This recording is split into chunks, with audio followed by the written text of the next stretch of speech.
Hello friends, কেমন আছেন সবাই? আশা করছি সবাই ভালো আছেন। আজকে নতুন একটি রেসিপি নিয়ে চলে আসলাম।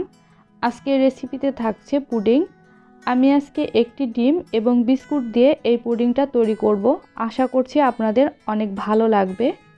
পুডিং খেতে আমরা কম বেশি সবাই অনেক পছন্দ করি, কিন্তু অনেকের পুডিং জমে না, ভেঙে যায়। যারা এই সমস্যায় ভোগেন তারা আমার আজকের এই রেসিপিটা প্রথম থেকে শেষ পর্যন্ত দেখলে খুব সহজেই এই বিস্কুটের পুডিংটি তৈরি করে নিতে পারবেন। তো চলুন কথা না বাড়িয়ে আমরা মূল রেসিপিতে চলে যাই। পুডিং তৈরির জন্য প্রথমে আমি ক্যারামেল তৈরি করে নেব।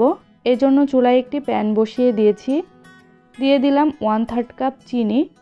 চিনিটা প্রথমে নাড়াচাড়া করা যাবে না। এরপর যে চুলার আঁচে আমি মিডিয়াম রেখেছি। চিনি গলতে শুরু করেছে, একটু নেড়ে দিচ্ছি। চিনিগুলো সম্পূর্ণ গলে গেছে। এ পর্যায়ে আমি চুলার আঁচ একেবারে লো করে দিয়েছি। এখন কিছুক্ষণ নেড়ে চেড়ে ক্যারামেলটা নামিয়ে নিতে হবে। ক্যারামেল খুব বেশি ডার্ক করলে ক্যারামেল পুড়ে যাবে, তখন আর পুডিংটা খেতে ভালো লাগবে না। এই জন্য এই অবস্থাতেই এখন চুলা থেকে আমি ক্যারামেলটা নামিয়ে নেব। ক্যারামেল নামিয়ে নিয়ে আমি যে পাত্রে পুডিং সেট করব ঠিক সেই পাত্রেই ক্যারামেলটা সঙ্গে সঙ্গে ঢেলে দিচ্ছি। ক্যারামেল একটু দেরি হলেই জমে যাবে, এই জন্য সাথে সাথেই ঢেলে দিতে হবে যে পাত্রে আপনি পুডিং সেট করবেন সেই পাত্রে। এখন বাটিটা ধরে নেড়ে চেড়ে সব দিকে মেল্ট করে দিচ্ছি। ক্যারামেলটা সেট হওয়ার জন্য এক সাইডে রেখে দিব। এখন নিয়ে নিয়েছি এখানে 15টার মতো বিস্কুট। বিস্কুটগুলো আমি ছোট টুকরা করে ভেঙে নেব। আপনারা আপনাদের পছন্দ মতো যে কোনো বিস্কুট নিতে পারেন, তবে যে বিস্কুটগুলোতে বেশি লবণ আছে সেই বিস্কুটগুলো নিলে পুডিংটা খেতে ভালো লাগবে না। সব বিস্কুট ভেঙে নেওয়া হয়ে গেছে। এখন একটি মিক্সার জারে নিয়ে বিস্কুটগুলোকে গুঁড়া করে নিতে হবে।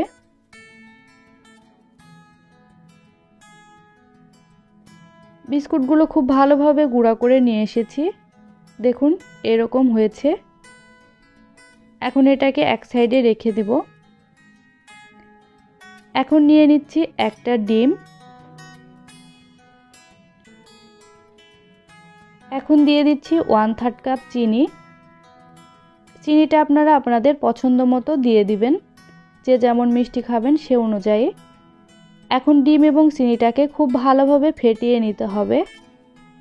আপনারা চাইলে একটি ডিমের জায়গায় 2টি ডিমও ব্যবহার করতে পারেন। ডিম এবং চিনি খুব ভালোভাবে ফেটিয়ে নিয়েছি। এখন এক সাইডে রেখে দিচ্ছি। এখানে নিয়ে নিয়েছি একটা জগ। দিয়ে দিচ্ছি 2 কাপ পরিমাণ হালকা কুসুম গরম জল। আমি আজকের পুডিংয়ে গুঁড়া দুধ ব্যবহার করব, এজন্য কুসুম গরম জল নিলাম। আপনারা চাইলে লিকুইড দুধ দিয়েও এই পুডিংটা তৈরি করতে পারবেন। দিয়ে দিচ্ছি 1/2 কাপ পরিমাণ গুঁড়া দুধ। দিয়ে দিচ্ছি 1/2 চা চামচ ভ্যানিলা এসেন্স। এখন দিয়ে দিচ্ছি যে বিস্কুটের গুঁড়া করে রেখেছিলাম সেই বিস্কুটের গুঁড়াগুলো। সব উপকরণগুলো এখন খুব ভালোভাবে মিশিয়ে নিতে হবে, যাতে করে বিস্কুটের দলা বেঁধে না থাকে, এমন করে মিশিয়ে নিতে হবে। সব কিছু খুব ভালোভাবে মিশিয়ে নিয়েছি। এখন দিয়ে দিচ্ছি আগে থেকে ফেটিয়ে রাখা চিনি ও ডিমের মিশ্রণ। এখন আবারও সব কিছু খুব ভালোভাবে মিশিয়ে নিতে হবে, যাতে করে ডিমের কোনো লাম্পস না থাকে, সেভাবে মিশিয়ে নিতে হবে। পুডিংয়ের মিশ্রণটি রেডি হয়ে গেছে, এক সাইডে রেখে দিচ্ছি। এখন নিয়ে নিচ্ছি ক্যারামেল। ক্যারামেলটা খুব ভালোভাবে ঠান্ডা হয়ে সেট হয়ে গেছে। উপরে একটি ছাঁকনি নিয়ে নিচ্ছি। এখন মিশ্রণটিকে ছেঁকে দিয়ে দিব। এভাবে ছেঁকে দিলে পুডিংটা খুব স্মুথ হবে। ডিমের কোনো সাদা লাম্পস বা বিস্কুটের গুঁড়া যদি থেকে থাকে তাহলে এটা ছাঁকনির উপরেই থাকবে। এই জন্য পুডিংয়ের মিশ্রণটা অবশ্যই ছেঁকে নিতে হবে। পুডিংয়ের মিশ্রণটি ঢেলে নেওয়া হয়ে গেছে। এখন একটি ফয়েল পেপার দিয়ে আমি মুখটা আটকিয়ে দিব।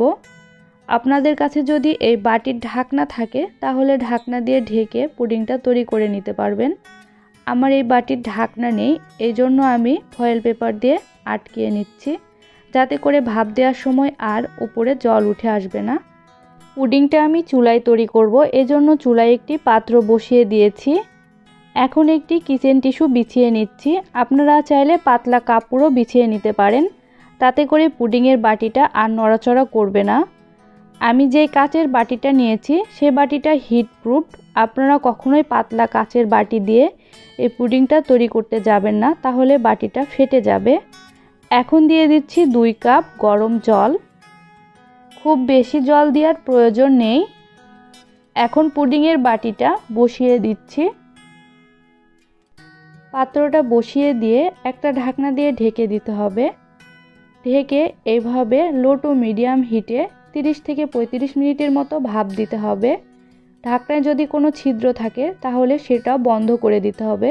আমার ঢাকনাটাতে ছিদ্র নেই। আমি 30 মিনিট পরে ফিরে আসলাম, ঢাকনাটা খুলে নিচ্ছি। এখন একটু কাঠি দিয়ে চেক করে দেখব পুডিংটা জমেছে কিনা। কাঠিটা যদি পরিষ্কার আসে তাহলে বুঝবেন পুডিংটা হয়ে গেছে। আর যদি পরিষ্কার না আসে তাহলে ভয়ের কিছু নেই। আরও 5-10 মিনিটের মতো পুডিংটাকে ভাপ দিলেই পুডিংটা তৈরি হয়ে যাবে। আমার কাঠিটা পরিষ্কার আসেনি, এজন্য আমি ঢেকে আরও 5 মিনিটের মতো ভাপ দিয়ে নিব। পুডিংটা হয়ে গেছে, চুলা থেকে নামিয়ে নিচ্ছি। পুডিংটা চুলা থেকে নামিয়ে নিয়ে আমি বাইরে সম্পূর্ণ ঠান্ডা করে নিয়ে নর্মাল ফ্রিজে রেখে দিয়েছিলাম 3 থেকে 4 ঘন্টার জন্য। এখন মোল্ড আউট করে নেব। প্রথমে ধারটা একটা ছুরির সাহায্যে কেটে নিচ্ছি, তাহলে পুডিংটা মোল্ড আউট করতে সুবিধা হবে। আপনারা গরম অবস্থাতেই কখনোই পুডিং মোল্ড আউট করতে যাবেন না, তাহলে ভেঙে যাবে। দেখলেন তো কত সহজে আমার পুডিংটা মোল্ড আউট হয়ে গেল। পুডিংটা সম্পূর্ণ ঠান্ডা করে যদি নর্মাল ফ্রিজে রেখে দেন তাহলে পুডিংটা খুব ভালো জমবে এবং মোল্ড আউট করার সময় ভেঙে যাবে না। আপনারা আমার আজকের এই পুডিংয়ের রেসিপিটা ফলো করে বাসায় পুডিং তৈরি করে খেয়ে দেখবেন কেমন হয়েছে তা আমাকে কমেন্ট করে জানাবেন। আমি পুডিংটা আপনাদের সঙ্গে কেটে শেয়ার করছি। দেখুন পুডিংটা দেখতে যতটা লোভনীয় হয়েছে, খেতেও কিন্তু অনেক সুস্বাদু হয়েছে। আমার আজকের রেসিপিটা কেমন লাগলো তা আমাকে কমেন্ট করে জানাবেন। আজকের মতো এ পর্যন্তই। সবাই ভালো থাকবেন, সুস্থ থাকবেন।